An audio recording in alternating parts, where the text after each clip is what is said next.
Bismillahirrahmanirrahim. Kemarin lepas haji, baru selesai haji. Silakan saksikan saat di tanah suci. Berapa di antara jemaah haji yang paham bagaimana cara menunaikan manasik itu? Silakan lihat dari mulai tawaf saat pertama datang. Apakah setiap orang yang tawaf paham apa yang dibacakan?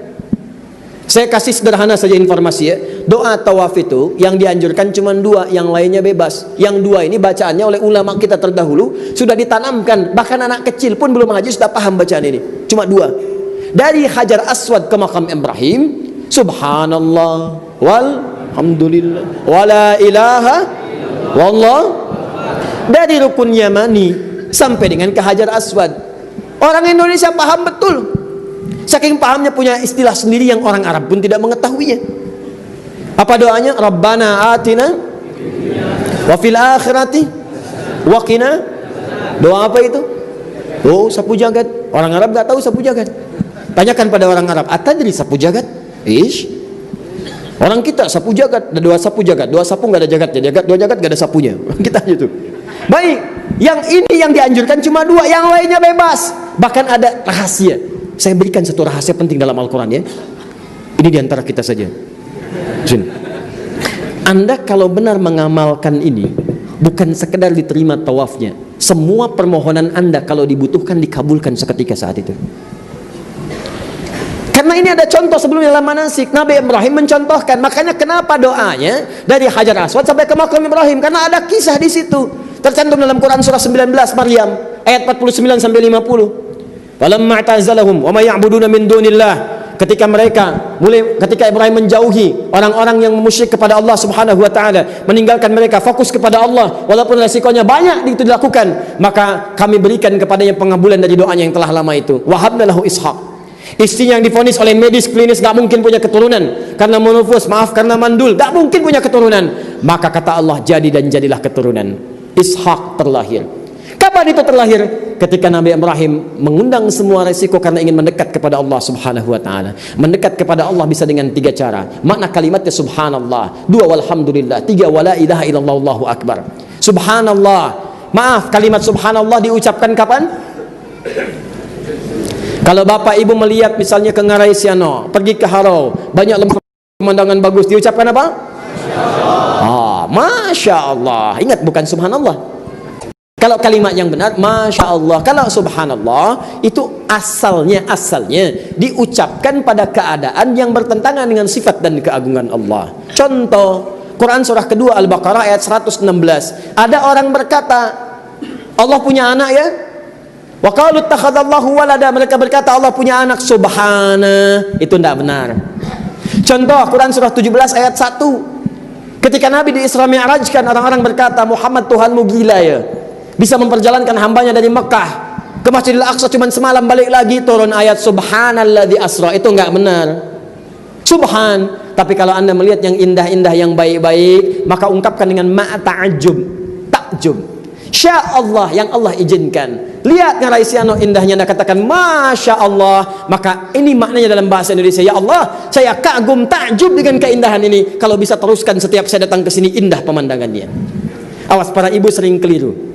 Ketika anak-anaknya sulit diatur, luar biasa, lompat sana, lompat sini, tidak ikut ibunya, maka apa yang ibu katakan?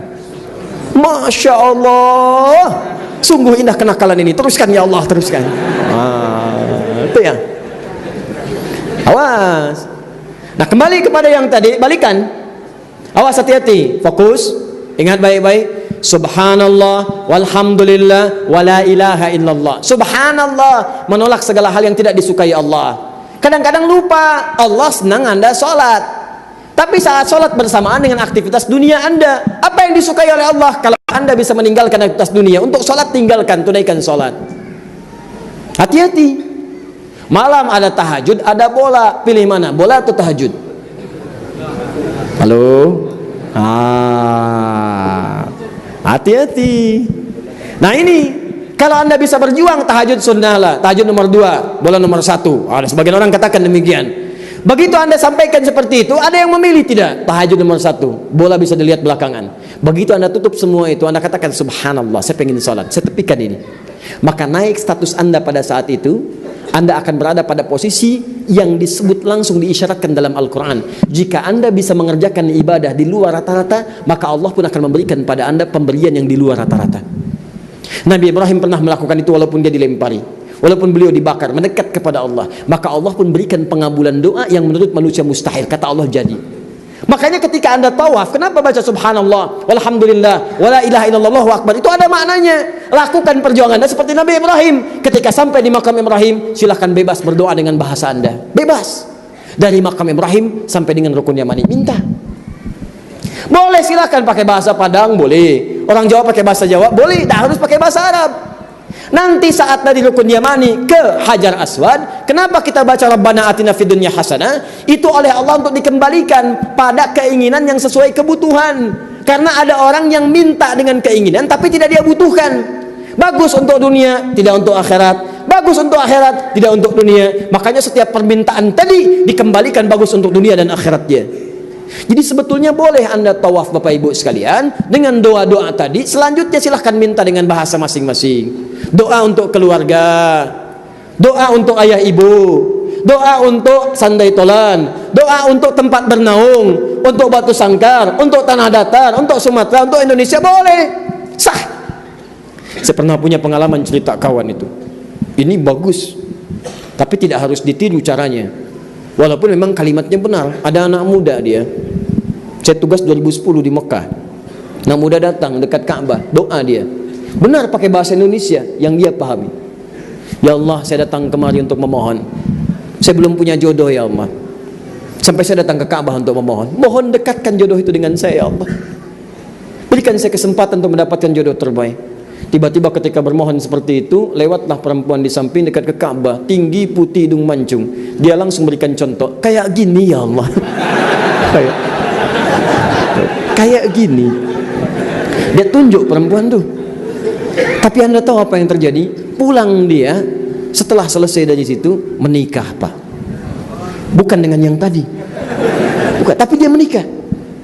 Maka poinnya adalah bukan karena dia menyampaikan hal yang mungkin lucu bagi kita. Poinnya, dia menyampaikan apa yang ia butuhkan. Dan ia berdoa dengan apa yang ia pahami. Satu lagi nih yang paling unik. Datang, multazam, mendekat dia mengatakan, ya Allah, saya punya banyak hutang. Tak saya kasih tahu pun kau paham ya Allah. Saya banyak hutang sampai datang kemari pun saya minjam. Kalau tidak percaya, ini catatannya ya Allah. Tempelkan oleh dia. Pulang, lunas. Dia berusaha dan sebagainya. Dimudahkan oleh Allah subhanahu wa ta'ala. Nah, kita seringkali mengerjakan sesuatu yang tadinya mudah dipersulit. Yang sulit tidak menjadi mudah karena tidak paham ilmunya. Sekarang lebih parah. Ada orang tawaf sekarang, tawafnya live, sa'inya live. Tangan kanannya kemudian membawa handphone, tangan kirinya siap-siap dengan kamera. Subhanallah, walhamdulillah, capek pindah kiri, wala ilaha illallah, Allahu akbar. Kelihatan dari sana. Tuh. Itu yang paling bahaya. Jadi yang pertama, mengetahui ilmu itu bisa menentukan kualitas ibadah untuk mendapatkan penerimaan di sisi Allah Subhanahu wa taala.